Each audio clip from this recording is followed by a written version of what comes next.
Diputado Viales. Vamos a ver, aquí el tema no es que no se pueda debatir, diputado Villalta. Aquí lo que queda claro también es que la oposición está consciente de que el presupuesto tiene problemas. Dele tiempo, aquí está una lista, vamos por partes. Faltaba anotarme ayer y claramente sí había que hablar por el fondo, porque sí ciertamente nosotros nos paramos aquí a criticar la gestión del gobierno y esta es la mata de todos los problemas. Sí hay que debatir y sí hay que decir que el Partido Acción Ciudadana todavía sigue debiendo en cuanto a presupuestación. ¿Por qué? Se supone que el Plan Nacional de Desarrollo es la guía estratégica para la elaboración del presupuesto. Bueno, esa es la Contraloría General de la República, que 14 de los 19 ministerios no vincularon ni un 50% con el Plan Nacional de Desarrollo. ¿Sí? Y entonces, no es que son carguísimas y que hacen manejos heroicos de las finanzas. 4 de ellos no llegaron ni al 10%. Se refiere a cultura, a trabajo, gobernación y relaciones exteriores. Es decir, relaciones exteriores no está apegado de lo que prometieron en campaña o lo que anunciaron como bombos y platillos, que era la salvación de este país, ni un 10% en el presupuesto de este año. Digo para que después no se sorprendan que después uno empieza aquí a decir que las cosas no están funcionando y no están caminando. Aquí ha habido un pleito y un debate por el tema de cultura, y acaso que está pegado a las políticas del Plan Nacional de Desarrollo. Y entonces, es decir, ¿quieren hablar por el fondo? Bueno, pues hablemos por el fondo, pero entonces explíquennos cómo es esto. De los 10.5 billones para el 2020, solo hay un 14.5 que está asociado en general al Plan Nacional de Desarrollo. Digamos que ese es el problema. Y digamos que ese es el problema de la generación de feudos.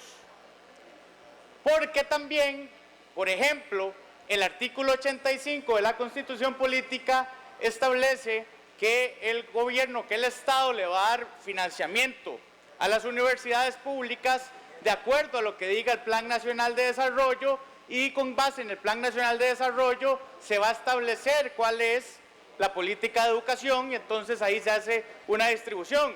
Pero si en el Plan Nacional de Desarrollo se les olvidó hablar de las universidades y ponerles métrica y ponerles metas y ponerle medición, de ahí digamos que va a ser imposible que por más que sigan pagando publicidad en prensa para atacar a los diputados, que simplemente hemos hecho preguntas sobre cómo es el manejo de esos fondos, de ahí evidentemente sí, uno tiene dudas.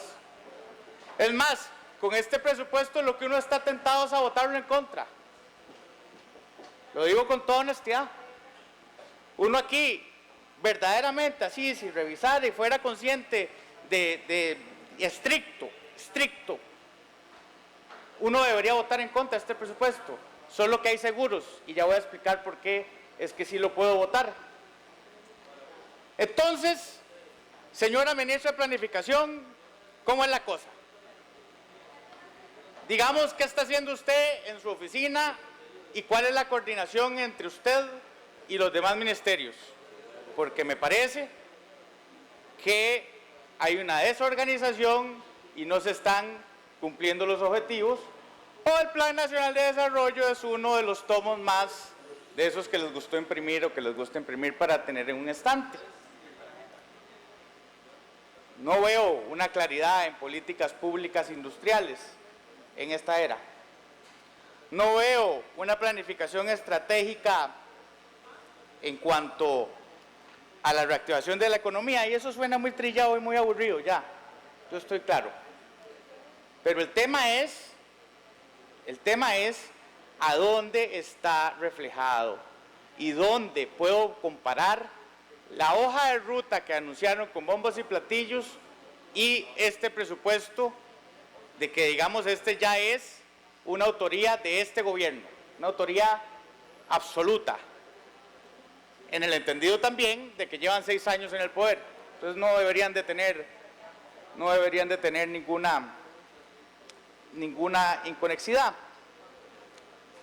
Y es que bueno, uno está un poco decepcionado de cuál ha sido el manejo, también a la expectativa de que a mediados del otro año o a principios del otro año más bien estemos en presupuestos extraordinarios o a finales de año en carreras, porque no alcanzó lo que se presupuestó para cubrir los costos mínimos de instituciones, o otras que tuvieron una sobresuprestación.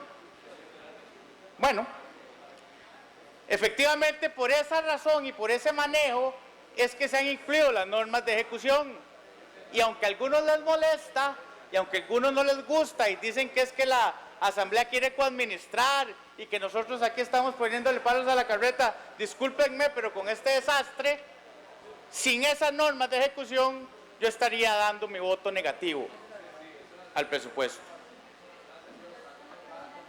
Y por esa razón es que puedo decir con tranquilidad que voy a votar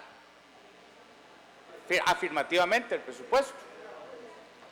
¿Por qué? Porque lo que se ha demostrado aquí es que la gastadera es la fascinación, que los acuerdos de una parte del gobierno son digamos, de cara a lo público, pero después en una reunión en la que no está la que firmaba y la que responsable de controlar no estaba, que era la ministra de Hacienda, y entonces ya después ya no.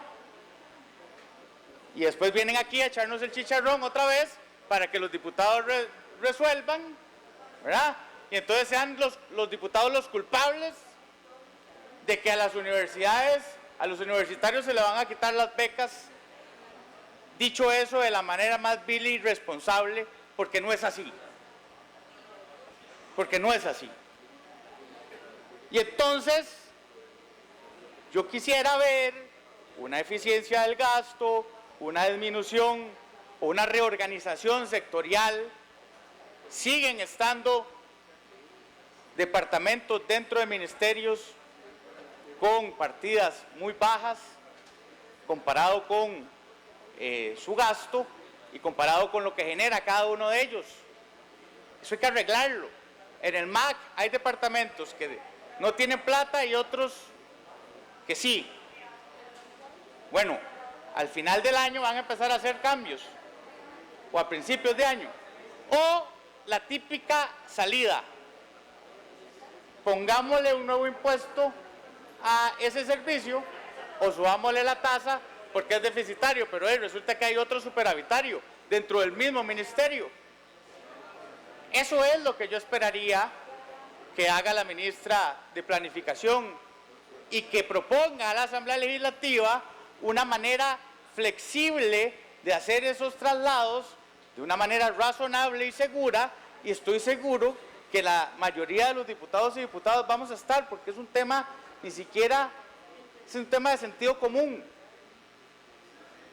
Porque al final lo que hay que recordar aquí es que este país, más del 50% de ese presupuesto lo está financiando con deuda. Ese es el tema más importante. No es que aquí sale a borbollones la plata o cae de los árboles o la comida crece en los estantes del automercado. No, vamos a endeudarnos para sostener esto. Y entonces sí, claramente hemos tenido que establecer normas de ejecución presupuestaria, restringir, diría hacerlo menos flexible, pero es el seguro para que hoy yo pueda decir que puedo votar el presupuesto. Así que yo creo que hace falta muchísimo trabajo en cuanto a la planificación estratégica pero sobre todo en que el documento del Plan Nacional de Desarrollo se convierta en lo que es, en la base de todo el accionar de la política pública y por lo tanto un reflejo fiel en el presupuesto de la República. Este presupuesto ya no tiene excusas, no hay excusas para que esto no se esté dando. Ya ha pasado suficiente tiempo.